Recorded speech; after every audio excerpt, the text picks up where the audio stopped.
This video is for our friends at the Family Circle Discord server who are following the Town Hall 10 Academy Knights. This week we're going to be looking at Giant Gibowitch with pekka. Now it's a pretty new concept that was introduced to me by a friend over at the United Federation of Clans, otherwise known as the UFC. And Battle Elite is a clan member, and Deathmantel is one of their top players. And in this particular war, he's their number one. Town Hall 12 going against the Town Hall 12. He developed this at Town Hall 12, but I thought maybe we could take this to Town Hall 10, and I've ran a few FCs with it, and it's working out. I figured out a few techniques to use it on some versatile bases. In other words, not necessarily a rectangle base.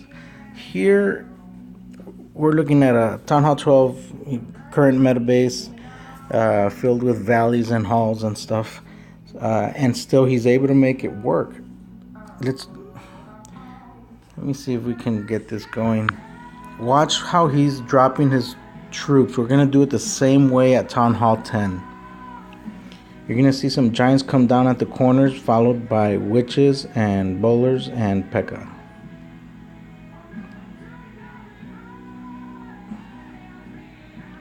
Then comes in the wrecker with the heroes right behind.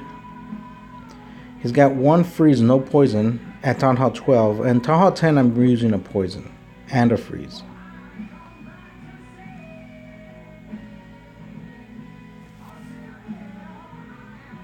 He did not, I'm going to pause this here, he did not use the freeze on the single inferno there because it was not targeting his pekka nor his wall wrecker.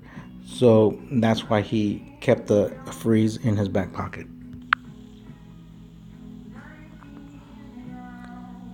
The rage there did of course help take down that single inferno tower pretty quick and help with the defensive CC as well.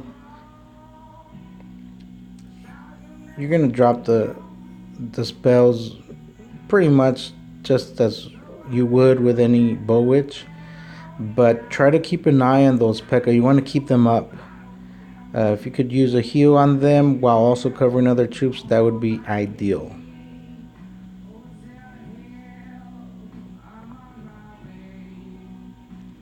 Try to protect them from the single target infernos.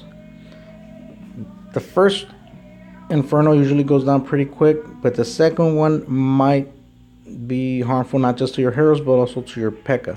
So if you do happen to keep a freeze in the back pocket, like Deathmantel did in this one, keep an eye on that second inferno, and you might have to use it to defend your hero and or pekka. That was very nicely done. Next is going to be his other hit. He got a 6-pack on this one, and he told me he's been getting 6-pack after 6-pack with the same composition.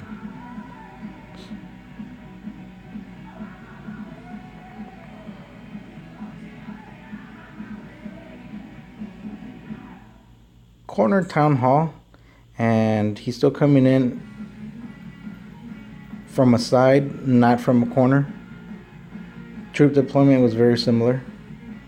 Here the Inferno Tower does lock onto that wrecker, so down comes the freeze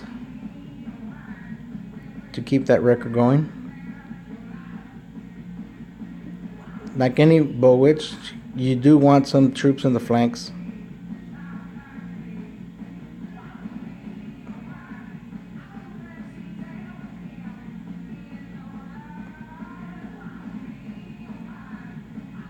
At Town Hall 10, of course, we don't have the Grand Warden, but we also have less defenses to deal with, so it works pretty good.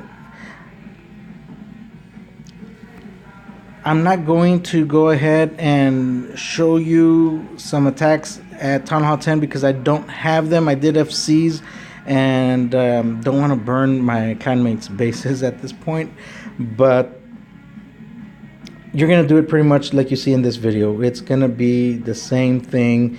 Your troop composition is gonna be the same, except you're gonna have less bowlers. You're gonna have one less rage. Make sure you bring your own freeze and a CC poison. At least that's how I do it. You could reverse that. And also,